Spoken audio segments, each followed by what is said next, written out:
Shteti këto sinjalitikën e ka kot fare. Në çdo moment, do me thënë, mund të ndodhi një ngjarje. Po, e vërtet. Edhe kjo prandaj nuk na vjen çuditshëm, sepse ka përdit sfida, secili nga ne. Po.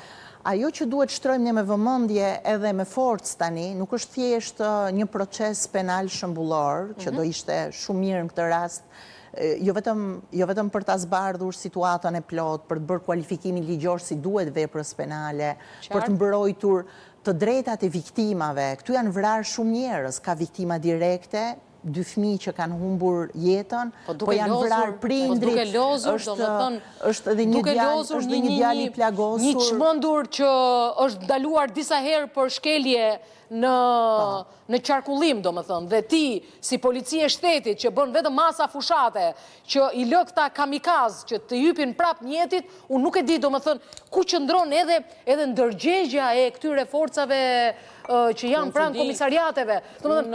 Si mund ta lirosh ti një njeri i cili e di që është përdoruesi i alkoolit, të hypi prap timonit, unë nuk besoj që nuk e ka parë në një policë atë që a i hecën kështu. Nuk e besoj këtë gjë. Se ka parë? E kanë parë? E kanë parë edhe isha si kanë dërvet në një gotra ki për të pirë, se kjo është problemi tjetër pastaj. Ornela, doja ta vijoja, do me thënë, është mosveprimi i shtetit për detyrime që ka me ligj, që nuk i ka zbatuar, që na ka vënë gjithësi në një cirk, jemi të zonë kurth gjithë. Dhe atëherë, doja të shtroja një gjë tjetër në lidhje me fëmijët. Do me thënë, ne kemi bërë qytete, xhungël, betoni, armiqësore me fëmijët. Ndërkohë që nga kushtetuta kemi detyrim. Konventa ndërkombëtare e Kombeve të Bashkuara për drejtat e fëmijëve, ligji 2017 për të drejtat dhe mbrojtjen e fëmijës. Aty, do me thënë, nuk janë të drejtat, themin e deklarative, ka detyrime për shtetin.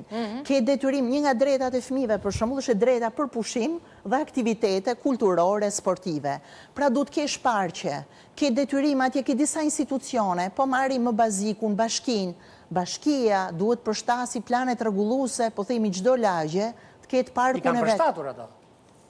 Për pallate, për gjëra kështu.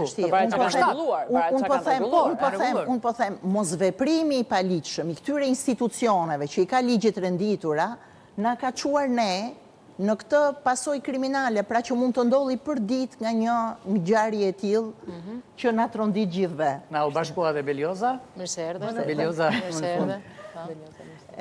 Protesta e ka bërë vetëm, besoj trafiku... Falenderojmë pa mas protestët dhe Partinë Demokratike, jemi mirënjohëse shumë, gardet e policave, faleminderit respekte. Faleminderit shumë.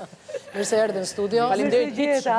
Po flistim për ngjarjen traumatike të humbjes së fëmijëve. Kështu që një ngjarje e tillë, përveç diskutimeve, panelet kryesisht dëshirojnë të bëjnë prokurorin, po të shikojmë gjithë si do kualifikohet, sa vite burg